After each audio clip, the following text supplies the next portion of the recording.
It is now my pleasure to introduce Professor John Jeep, Associate University Director of Liberal Education and the university's Summer Reading Program. Dr. Jeep will in turn introduce our keynote speaker. Professor Jeep. Thank you, Dr. Hodge. Good morning. Today's University Convocation celebrates the beginning of the academic year and our welcome to you, the class of 2012. It also marks the 27th consecutive year of Miami University's Summer Reading Program.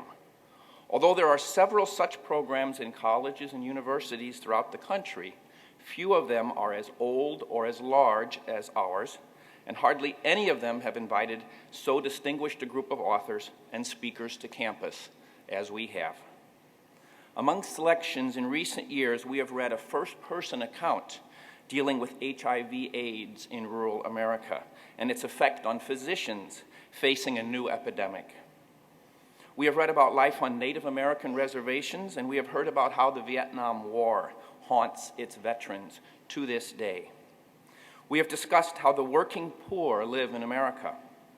Among our authors have been Kurt Vonnegut, Toni Morrison, Cornel West, and Elie Wiesel. Last year, the incoming class of 2011 read What is the What? Dave Egger's unforgettable account of the life of Valentino Acek Deng, a young Sudanese refugee who made it to this country and who, like you, the class of 2012, is a college student trying to figure out his place in the world. While last year's book addressed a region of the world, Africa, about which we in the USA generally know too little, this year's selection, Beyond UFOs, takes us even further afield. In keeping with Miami's efforts to offer an ever more internationalized curriculum, we feel that Jeffrey Bennett's description of our planet within the context of our seemingly endless universe represents a perfect fit. When we look at our very fragile home from afar, we, like the experiences of a fortunate few astronauts and cosmonauts, gain a new perspective on the global community. One of the major goals of the summer reading program is to employ the four main principles that are the foundation of our Miami plan for liberal education: thinking critically, understanding contexts, engaging with other learners, and reflecting and acting. Today, you will have the opportunity to think critically about Jeffrey Bennett's far-reaching views of our place in the physical universe. The Miami Plan is designed to lead you to explore multiple contexts: historical, social, political, and personal, and to encounter views that may be very different from your own. These new perspectives may inspire you to reconsider your own standpoints. We expect you to engage with your fellow students, faculty, and/or staff in discussing the book and Jeffrey Bennett's remarks to you this morning. Finally, we challenge you to reflect upon the book's meaning. I should say its multiple meanings, and to act upon them wisely in your lives as citizens of the world and as inhabitants of a universe we are only beginning to understand. Indeed, some of you may pursue careers that contribute to humanity's grasp of our shared environment. As Miami University embarks upon her celebration of 2 centuries of educational endeavors, we appropriately widen our horizons by exploring the worlds surrounding us and looking to a perhaps uncertain future, but one sure to astonish us all. Beyond UFOs is written with the express intent of encouraging young persons to reach for the stars. The puns are intended. Jeffrey Bennett not only leads us to realms possibly beyond our imagination, but also consciously takes us on a journey through what he calls the world of science.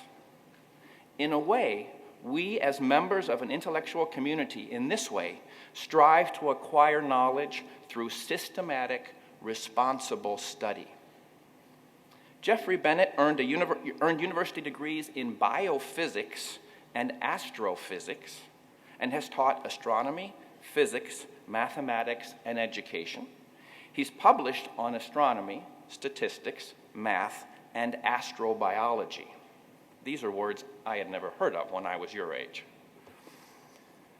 He's the author of acclaimed children's books, including Max Goes to the Moon, Max Goes to Mars, and coming out in October, Max Goes to Jupiter.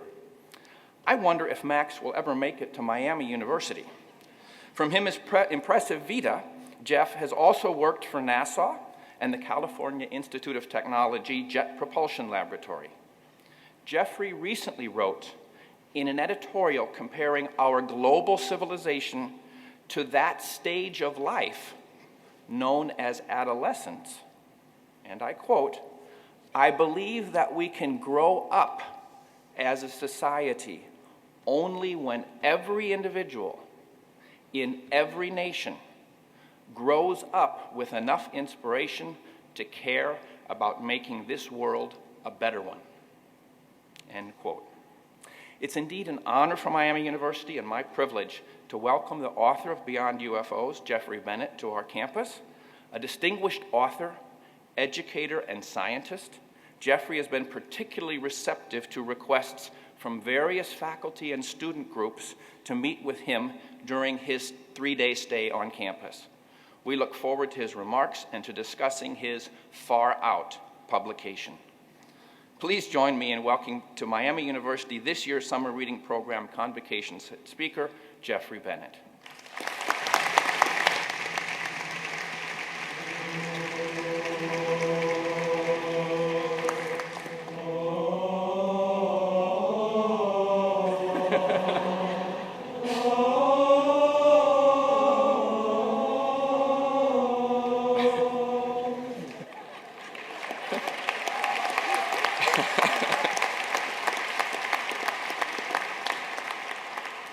I think that was to calm my nerves, right? Thank you so much for those kind words, Dr. Jeep, and thanks to everyone here at Miami for inviting me to come speak to you.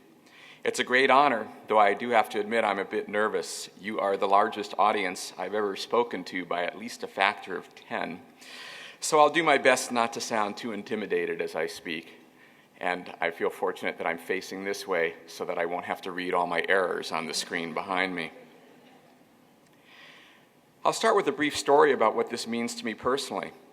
This began for me a few months ago when I received an email telling me that my book had been selected for the reading program. To tell you the truth, and this is the truth, I almost deleted it immediately without even reading it because I thought it might want to be one of those "you won €1 million" scams. Just send us your social security number and we'll deposit it in your bank account. But I read it more closely. The subject line of summer reading program didn't sound like quite the usual scam. And then I looked at the link that was posted that showed me books chosen in past years. I saw authors like Kurt Vonnegut, Elie Wiesel, Toni Morrison, and Dave Eggers, and then I was sure this had to be one of my friends playing a hoax on me. No way could I be on a list with authors like that. Now I'm here, and I'm pretty sure I'm not dreaming, so I'll just thank you again, because this is surely the greatest honor anyone's ever accorded me, and I hope I'll be able to do it justice. It's particularly meaningful to me to be following last year's selection of Dave Eggers' What is the What? About the incredible journey of the Lost Boys of Sudan. I urge you to read that book if you haven't already. My wife and I have been privileged to get to know some of those remarkable young men. One of them actually appears in my children's books as the commander of the first human missions to both Mars and then to Jupiter. And perhaps that fact is a good way to move into my main topics for today. I'm sometimes asked why I chose a refugee from war-torn Sudan to lead futuristic journeys into space. After all, aren't there more pressing issues for them and us to deal with? Yes, certainly.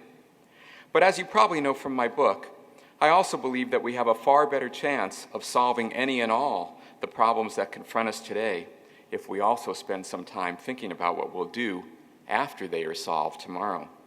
As baseball legend Yogi Berra said, if you don't know where you are going, you'll probably end up someplace else. It's very important that we all think about where we're going. This is especially important for all of you as you enter college. For many of you, perhaps most of you, this is the first time in your lives that you will be on your own and in a position to begin to choose your destinations for yourself. These choices must be made on many levels. In the shortest term, you need to choose what you'll do when today's events are over. Choices like that are usually pretty easy and not too consequential, as long as you act responsibly so that neither you nor anyone else gets hurt. Over a slightly longer term, you'll need to choose your major. But it's important to remember that a major is not a destination in itself. Rather, it is something you should select based on where you hope to go and what you hope to do after you leave college. I hope you will give this careful consideration as you choose your major so that you will find your entire college experience rewarding and valuable. And for a bit of college advice, remember that you cannot learn through osmosis. Learning is an active process. Engage in class discussions. Read and study your textbooks. Take pride in work that you turn in for assignments. Talk to your professors. Remember that those of you who succeed best will not be those who are necessarily the smartest or who know the most when you're here today. It will be those of you who work the hardest and those of you who learn the most over the next 4 years. And if you want a little bit more college advice from me personally, you can go on my website and download my handout on how to succeed in college classes. But today, I want you to think about your destination much farther in the future, far beyond the time when you will complete college. I want you to think about your destination for life.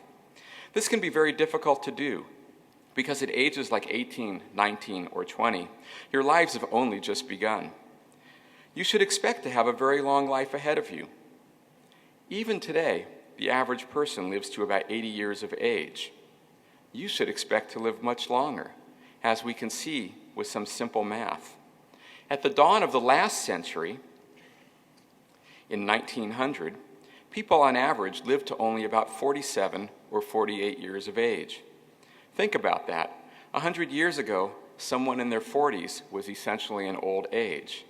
Today, people in their 40s, like Dara Torres, may still win multiple medals in Olympic swimming. It also means, when you think about these changes in the life expectancy, that if medical science proceeds at merely the same rate that it did in the last century as we move in this century, we can expect it to rise another 30 years, which means that you should expect to live to be 110 and to still be alive in the year 2100. And that's only if the rate of medical progress stays the same as it was in the last century. If it's like computer progress and other technologies where the rate of change has accelerated, you may live much longer than that. What does that mean? First of all, it means that we really can't have any idea of what it means. To give you another quote from Yogi Berra, it's tough to make predictions, especially about the future. Consider some recent perspective. Just 10 years ago, the internet was still a plaything for a select few. Google and YouTube did not exist. iPods and music downloads did not exist.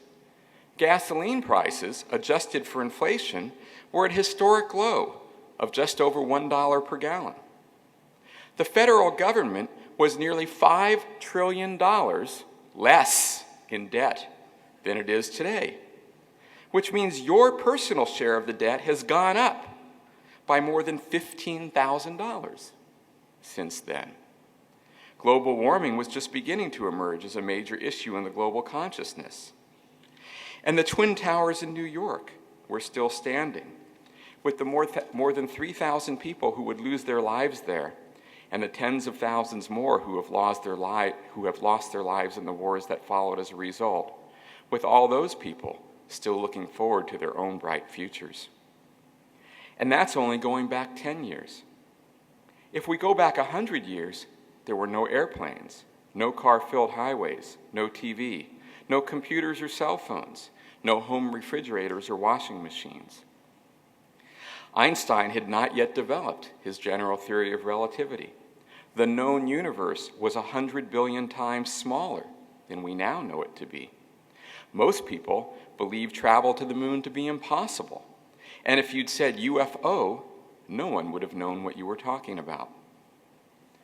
World Wars I and II were still in the future, as were most of the nearly 100 million lives that would be lost in those conflicts. If you were Jewish in Europe, you were part of a thriving community that would be wiped out in the Holocaust. The idea that we could do damage to our entire planet, whether through nuclear war, massive deforestation, global warming, or otherwise, was probably unimaginable. Put in that historical perspective, the idea that you may still be here when the century turns again, and almost certainly your children and grandchildren will be. This idea should give you great pause. You can expect to see changes in technology and changes in society every bit as remarkable as those that have occurred in the past 100 years. Perhaps you'll see the development of a cure for cancer, or new technologies to provide clean energy and resources to eliminate poverty, of new and yet undreamed of art forms. Perhaps you'll take your children on spring break trips to the moon, or a year of study, truly abroad, on Mars. Perhaps we'll have discovered life on Europa or Titan, or we'll have received an unmistakable signal from a civilization that predates ours by millions or billions of years. But if you hope to see these wonders, you must also remember that they are not the only possibility. Instead of great achievements, could this century instead become known for horrible world wars? Will terrorism become more a part of our lives rather than less? Will there be more genocides, perhaps even some that could harm you and your families? Will you see our planet irrevocably changed, perhaps even to the point where our own existence is threatened? Think about this. When scientists project the effects of global warming, their long-term forecasts generally go only to about the year 2050, when you'll probably still consider yourselves to be fairly young. Just last night, there was a report on the news of a giant, many-mile-long crack found in a glacier in Greenland, which could mean that the ice there is melting faster than anyone had really thought possible. Now, even so, no one really thinks that the ice in Greenland could all melt in less than a few centuries. But no one really knows for sure. The cracks that were found yesterday were unexpected too. And remember, if Greenland ice were to melt, sea level would rise more than 20 feet. That's bad news for everyone. It would be especially bad news for people attending the other Miami University, which would be underwater. Considered in that light, your destination in life lies deep in an unforeseeable future. To some extent, it means it will be affected by events beyond your control. But there is much that you can control and much that you can do. I had the opportunity recently to hear one of the presidential candidates speak, and he talked about the difference between the world as it is and the world as it should be. You may not be able to state your precise destination in life, but this much should be easy. Make your destination the world as it should be. Think about the changes you would like to see in this world now, a decade from now, and a century from now. Then decide the role that you are best able to play in making these changes happen, and set yourself on a path that will enable you to succeed in your role. Your college experience, which begins right now, is a crucial part of this process. Way back in 1920, the great writer H.G. Wells said, "Human history becomes more and more a race between education and catastrophe." If we are ignorant, if we fail to understand the power of our technology, we will surely face catastrophe. But if we can educate ourselves and the world so that we can be wise in our decisions, then the future will hold wonders beyond all of our wildest dreams. As I explain in the final pages of my book, you have the privilege and the responsibility of being the generation that has been placed at the turning point. Thousands of generations have come and gone, each with its own challenges, but none has faced anything quite like what you will face. By accident of history, you are coming of age at a time when our species has achieved power that, if misused, could lead us to destroy everything that has come before us. But it is also a power that we could use to build a world in which every human can live in dignity and health, and in which we can begin to step along a path that will ultimately take our descendants to the stars. I believe that we live in a universe full of life, and that there are likely to be other civilizations that have come before us, and that we may someday join a galactic civilization if we can successfully navigate our current trials. But while I believe this, I do not know it for sure. I do not really know if there is intelligent life elsewhere in the universe. All I can say, or all I can hope, is that through the choices you will make and the destinations you will seek, you will turn our world into the world as it should be, and thereby prove that there is intelligent life in at least one place, right here on Earth. Good luck with your college experience, and thank you again for giving me the opportunity to speak to you today.